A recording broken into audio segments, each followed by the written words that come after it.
Gemma. Pakiusap. Magpa-test po kayo. Kailangan po ni Mama ng tulong niyo eh. Kailangan po kayo ng kapatid niyo. Matagal na nating napagkasunduan yan. Ayoko magpa-test. Nakikiusap po ako sa inyo. Parang awa niyo na po. Tulungan niyo po kami. Tulungan niyo po kami ni Mama.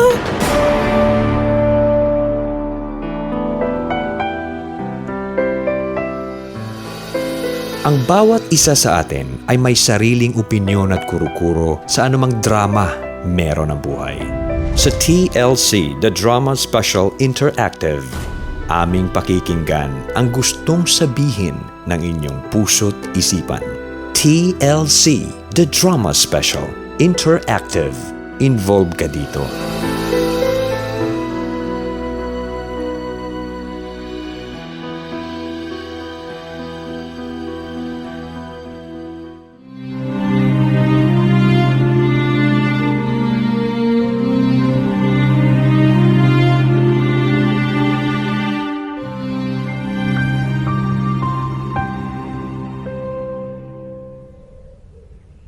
Mama, ito na po.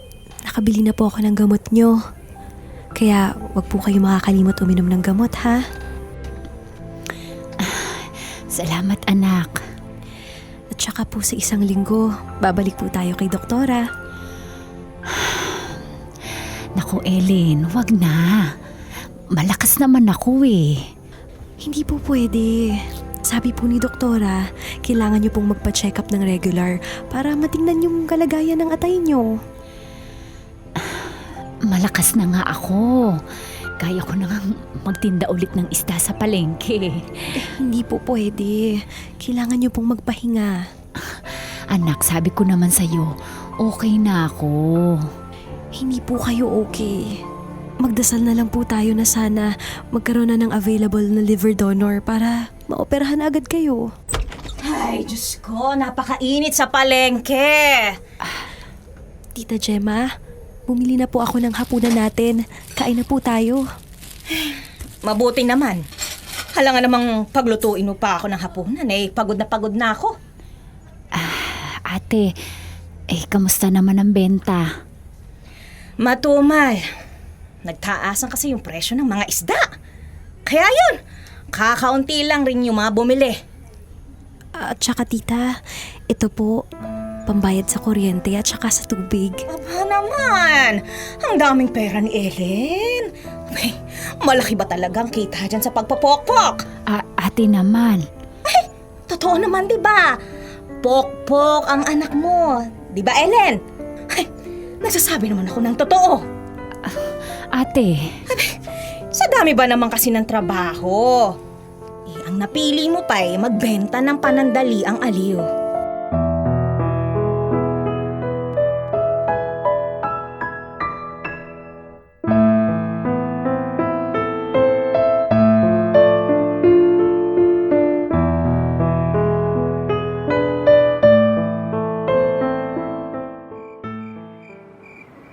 Kadugo niyo ba talaga yung tiyahin mo? Sumusobra na eh. Okay lang yun. Sanay naman ako. Hindi ka dapat masanay na ganun, Ellen. Hindi tama binabastos ka niya. Totoo naman, di ba?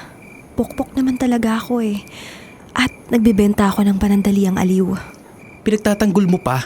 Di ba naghahanap ka naman ng ibang mapagkakakitaan? Ang dami mo nang ino-offer sa akin na trabaho. Ang problema, hindi ako natatanggap. Huwag kang mag-alala. Kapag may nalaman pa akong opening, sasabihin ko agad sa'yo. Salamat, Alex, ha? Alam mo, pinagdadasal ko na sana makahanap ka ng ibang descendant trabaho para makaalis ka na dyan. Ako rin. Matagal ko nang pinagdadasal na magkaroon ng matinong pagkakakitaan. Pero hanggang ngayon, wala pa rin. Darating din yun. Lalo pa ngayon. Nag-aaral ka na ulit. Salamat ulit dun, ha? Salamat, San. Salamat kasi sinabi mo sa akin nun yung alternative learning system. Kung hindi dahil sa'yo, hindi ako makakabalik sa pag-aaral. At naniniwala akong makakatapos ka ng pag-aaral. Sana nga. Gagawin ko ang lahat para makapagtapos ako ng high school sa ALS. Tapos, kapag may high school diploma na ako, Siguro naman may kumpanya nang tatanggap sa akin. Oo naman. Magaling ka kaya. Matalino na. At maganda pa. Sus, huy Alex. Wala akong oras para sa love life. Huwag kang pumorma dyan. Sino namang may sabi sa'yong may gusto ako sa'yo? Baka ikaw. Ikaw yata yung may gusto sa akin eh. Ay, wala ah. Bakit ka kinikilig? Hindi kaya. Pero joke lang. Alam ko namang imposible kang magkagusto sa akin. Sino ba namang lalaki ang magkaka-interes sa isang pokpok na kagaya ko, di ba?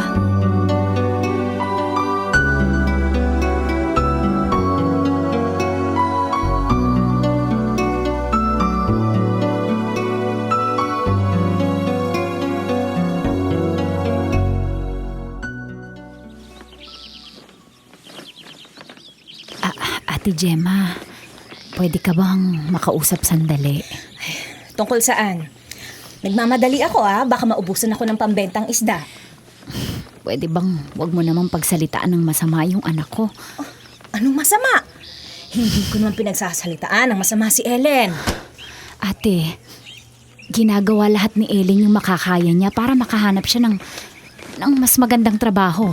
Kaya naman sana, suportahan natin siya. Suportahan saan? Sa pagpopokpok niya. Nako, Glo, pwede ba? Huwag mo kong idamay dyan sa mga kabulastugan niyong mag-ina. Ate naman. Alam mo, laking pasalamat ko sa Diyos na hindi ako nakapag-asawa't anak. Ay, tingnan mo ngayon, wala akong problema sa buhay. Hindi tulad mo. Nag-asawa ka nga pero anong nangyari? Namatay ng maaga kakayosi. Tapos yung anak mo, nagbebenta ng laman. Ate Gemma, nakikiusap ako. Pakisamahan mo naman ng maayos yung anak ko. Ako pa ngayon yung makikisama. Diba dapat kayong dalawa yung makisama sa akin? Kayo yung nakikitira dito sa bahay ko. Tapos, ako pa ba ang makikisama sa inyo?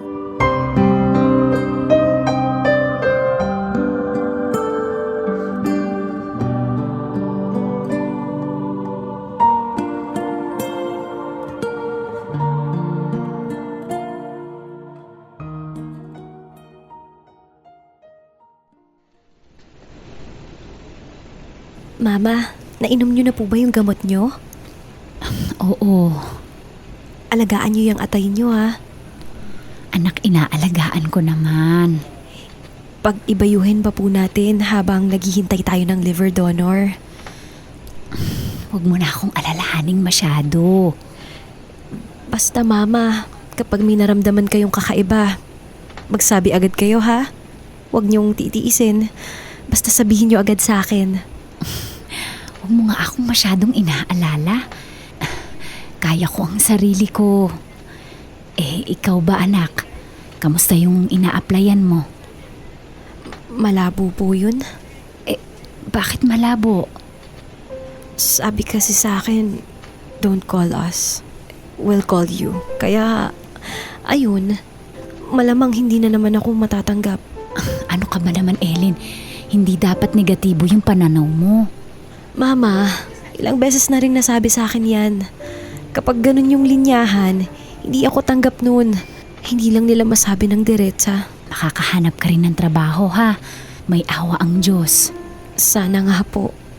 Yung pag-aaral mo, kamusta naman? Mabuti naman po. Pasado naman po lahat ng exams ko. Kaya, konting tiis na lang mama. Kapag nakakuha ako ng high school diploma, panigurado, mas maraming oportunidad ang lalapit sa akin. Makakahanap rin ako ng maayos na pagkakakitaan. Pasensya ka na anak, ha? Pabigat ako sa iyo. Huwag niyo pong sabihin yun. Hindi ako makapaghanap buhay dahil sa sakit ko sa atay. Dahil din sa sakit ko, kailangan ko uminom ng mamahaling gamot. Kailangan ko rin magpa-check up. Dahil sa akin, napilitan kang pumasok na sa trabaho. Masuportahan mo lang ako. Nalulugmok ka dyan, anak. Tahan na po. Tahan na po. Gumagawa naman po ako ng paraan para makaalis dito. Huwag niyo pong sisihin yung sarili niyo. nung ipaalam mo sa akin yung kinasadlakan mo. Halos gumuho yung mundo ko, anak. Pero ano ba naman ang magagawa ko? Diyos ko. Napakawala akong kwentang ina.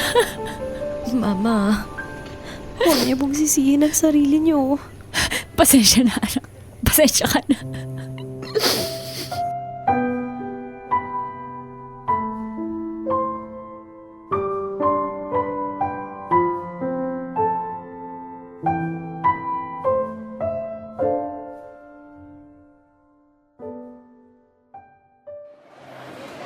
Suke, isda! Galunggong, daing, sapsap, espada, lapu-lapu, sariwang-sariwa. Bili na kayo, oy. Suke! Suke! O, bili ka na. Sariwang-sariwa. Sariwang-sariwa nga po. Anong ginagawa mo dito? Tumaan lang po ako. May pinuntahan po ako dyan sa malapit. Sinong pinuntahan mo? Customer mo? Binili ko po kayo ng halo-halo. Masarap po yan. Sige na, Ellen. Umalis ka na. Baka malasin pa tong tindahan ko dahil sa'yo.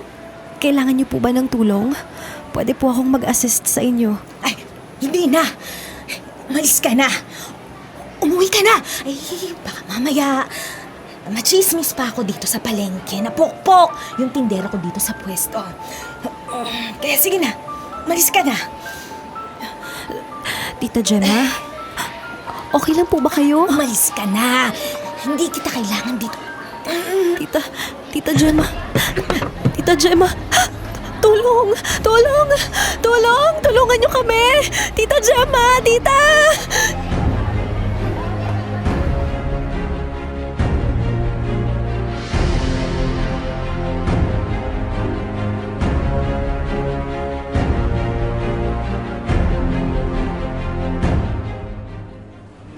Dr. Kravitz, Ay, Diyos ko, Ellen. Anak, ano bang nangyari? Pinisita ko po si Tita Gemma sa palengke tapos bigla na lang po siyang hinimatay. Asan si ate? Nagpapahinga na po. Anong sabi ng doktor? Baka daw po dala ng init kaya siya hinimatay. Okay naman daw po. Normal naman po lahat ng laboratory. Ay, Diyos ko, salamat po. Pero may mga test pa po na kailangan gawin para masigurado na walang nabaling buto dahil dun sa pagkatumba ni Tita. Kailangan din daw pong ipa-examine yung utak ni Tita para daw po makasigurado na hindi nabagok. Sige, ako nang bahala. Mangungutang muna ako, ha? Hindi na po. Okay na po. Nabayaran ko na po. Ha? Saan mo kinuha yung pera? May konti pa po akong ipon. Wala naman po akong paggagamitan kaya ginastos ko po muna kay Tita. Salamat, anak. Wala po yun. Ang mahalaga po, masigurado natin na okay talaga si Tita.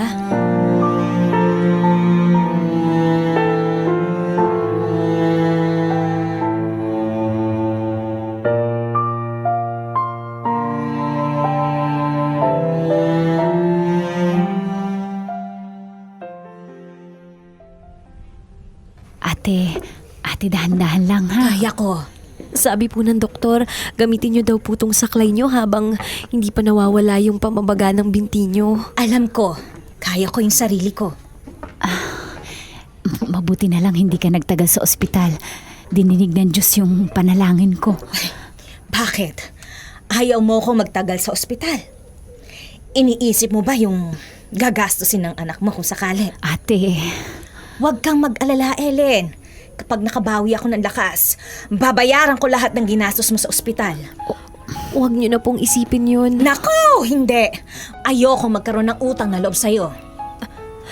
Masaya po akong nakatulong sa inyo. Okay na po sa akin na wala pong masamang nangyari sa inyo. Babayaran ko lahat ng ginastos mo. Baka mamaya isumbat mo pa sa akin yan pagdating ng panahon. Hindi ko po gagawin yun. Basta, ayoko magkaroon ng utang na loob sa'yo.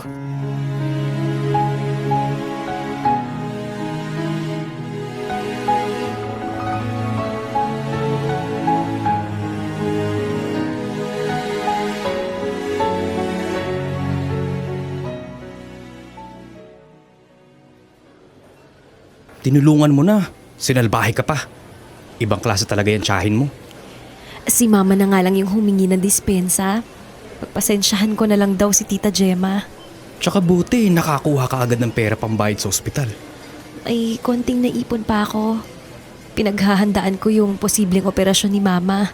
Kung sakaling biglang may liver donor, may mahuhugot akong pera. Alam ba yan ng tita mo? Alam ba niya kung saan dapat nakalaan yung ginastos mo sa kanya? Hindi. Baka mamaya masamain niya pa pag sinabi ko. Alam mo, ang problema sa'yo, masyado kang mabait. Hindi ah. May mabait bang pokpok? Ayan ka na naman eh. Kung ayaw mo na dyan, umalis ka na. Gumagawa naman ako ng paraan para makaalis na ako. Pero sa ngayon, tiis-tiis muna. Yung mama mo, kamusta? Ganun pa din.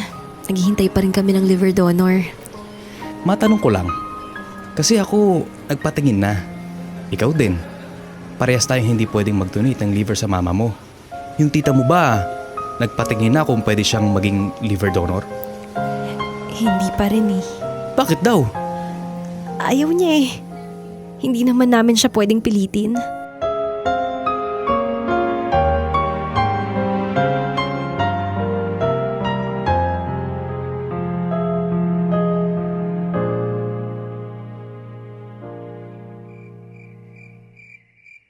Anak, Ellen, Po, kamusta yung sinasabi mong a-applyan mo kanina? hindi na naman po ako natanggap. Bakit daw? Hindi ko po alam. Sabi lang sa akin, hindi daw po ako swak dun sa posisyon. Kaya eto, Sana naman anak, makahanap ka na ng maayos na trabaho. sana nga po eh. Yan din po yung gusto ko. Kasi anak, didiretsahin na kita. Alam natin parehas na hindi tama yung trabahong meron ka ngayon. Alam ko po, pero wala naman po ako magagawa. Kailangan po natin ng pera. At dito po may pera. Pero pangako po mama, kapag nakahanap na po ako ng marangal na trabaho, aalis na po ako dito. Sana nga makahanap ka na agad. Kasi gabi-gabi ko pinagdadasal yan eh. Na sana mapatawad ako ng Diyos. Sana mapatawad niya ako kasi hinahayaan kita sa ganyang klase ng trabaho. Mama, wala po kayong kasalanan. May awa ang Diyos. Alam niya na hindi ko gusto yung trabahong meron ako ngayon. Pero wala naman akong ibang pagpipilian. Alam ng Diyos yung pinagdadaanan natin. Kaya mama, hindi niyo kailangang humingi ng tawad sa Diyos. Naiintindihan niya tayo. Kung may dapat parusahan ng Diyos, ako yun. Tahan na po. Hindi po mapagparusa ang Diyos. Mapagmahal po ang Diyos. Alam kong mahal niya kayo. Ramdam ko rin na mahal niya ako. Kaya huwag niyo pong isipin yan. Hindi niya tayo pinaparusahan. Diyos ko, patawarin niyo po ako sa lahat ng kasalanan ko. Diyos ko, patawarin niyo po ako. Sana makahanap na tayo ng liver donor para maoperahan na po agad kayo. Diyos ko. Diyos ko.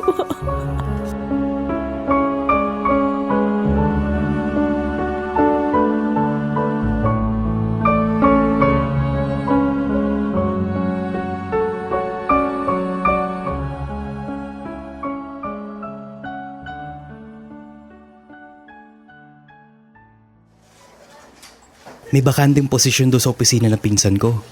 Office staff. Hindi naman daw required na high school graduate pero dapat mabilis mag-type. Data encoder daw yung posisyon. Uy, pwede ako dun. I-email mo na lang sa akin yung resume mo tapos ipo-forward ko na sa kanya. Salamat, Alex. Sinabi ko rin na nag-aaral ka sa alternative learning system para makuha mo na yung high school diploma mo. Malamang daw, ma-impress sa'yo yung boss niya. Kasi ang hinahanap daw nila yung masipag, tsaka yung porsigido. Salamat. Sana matanggap ako. Oo naman, matatanggap ka niyan. Sandali lang ah. Hello? Ellen, Po, bakit po tita? pumunta ka dito sa ospital sa bayan. Bakit po? Ano pong nangyari? Isinugod ka ni nanay mo sa emergency room.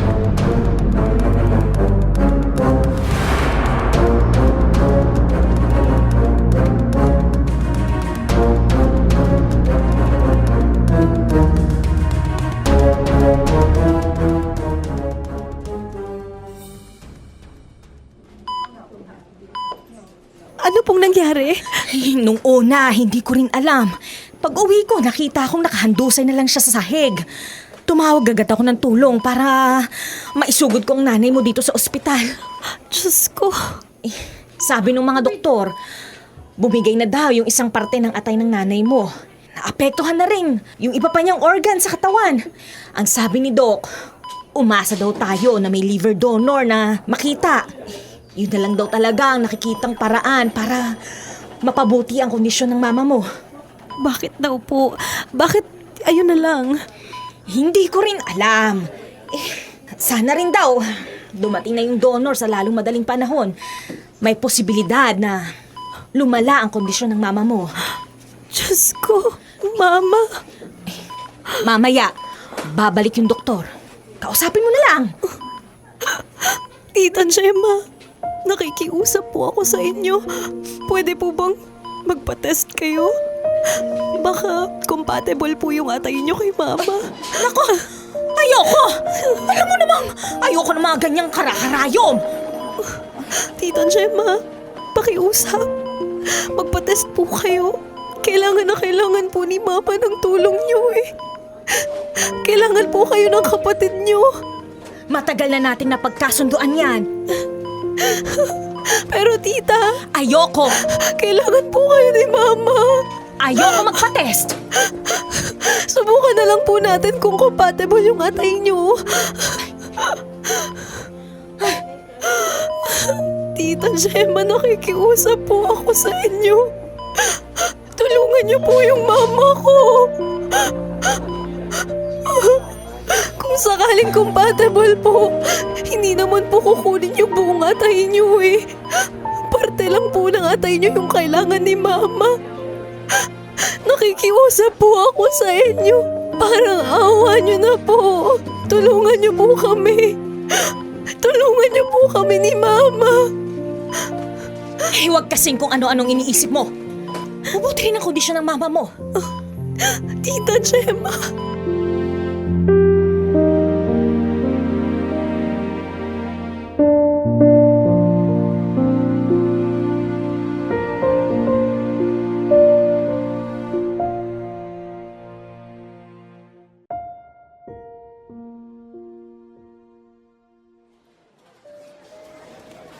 Kamusta si Tita Glo?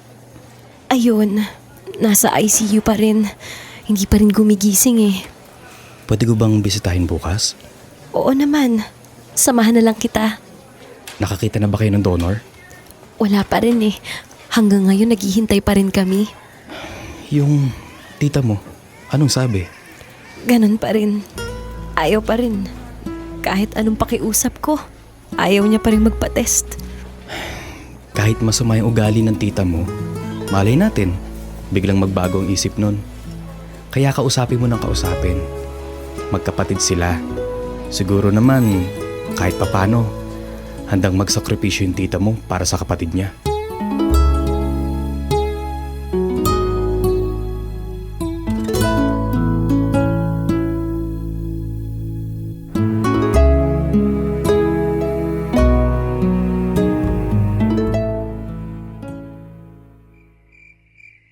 Nagising na ba ang mama mo?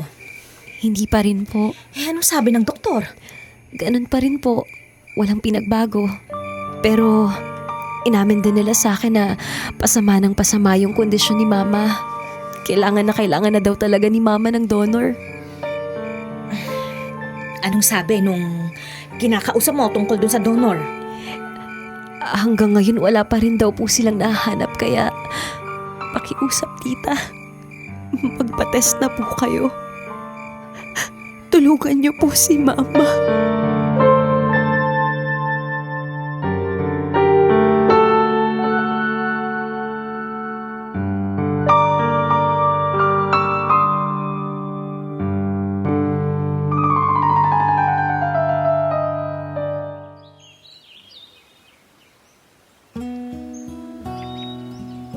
Tita Glo, hanga po ko sa anak ninyo. Talaga? Oo naman, hindi madali yung makapagtapos sa alternative learning system. Nagtatrabaho ka, tapos nag-aaral ka pa. Salamat. Isipin mo yun, high school graduate ka na. Salamat. Tsaka mama, di ba, naikwento ko na sa inyo nung isang buwan? Nung nagkaroon na ako ng high school diploma. Nagkaroon na rin po ako ng magandang trabaho. Hindi na po ako bayaran. Balak ko rin pong magtuloy sa kolehiyo. Magka-college po ako, mama. Magka-college po ako. Pangako ko po yan sa inyo. Magtatapos po ako. Huwag ka nang umiyak. Proud na proud sa'yo si Tita Glo. Di ba, tita?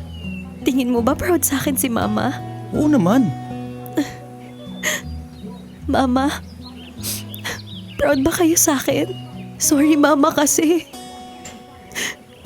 Sorry kasi walang dumating na donor. Sorry kasi hindi ko napapayag si Tita Gemma na magpa-test. Sorry kasi hindi ko nagawa yung lahat para madugtungan pa yung buhay niyo. Ellen, ginawa mo yung lahat. Huwag mo isipin yan. Kung ginawa ko yung lahat noon, hindi sana buhay pa ngayon si Mama. Pero hindi eh. Tignan mo ngayon. Yung puntod na lang ni Mama yung kinakausap ko. Yung puntod na lang niya yung nakakakita ng mga achievements ko. Tana. Sana buhay pa ngayon si Mama. Sigurado ako, masayang masaya si Tita Glo sa mga naabot mo sa buhay. Mama, proud ba kayo sa akin? Sana Mama proud kayo sa akin. Sana Mama proud kayo sa akin. Ilang ulit mo na itinatanong sa'kin.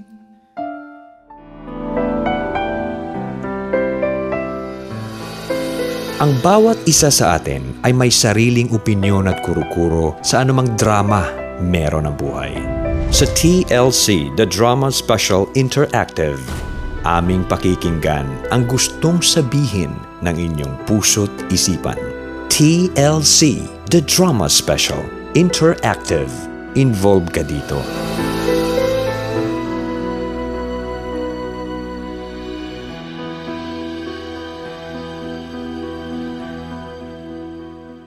Number one FM radio station.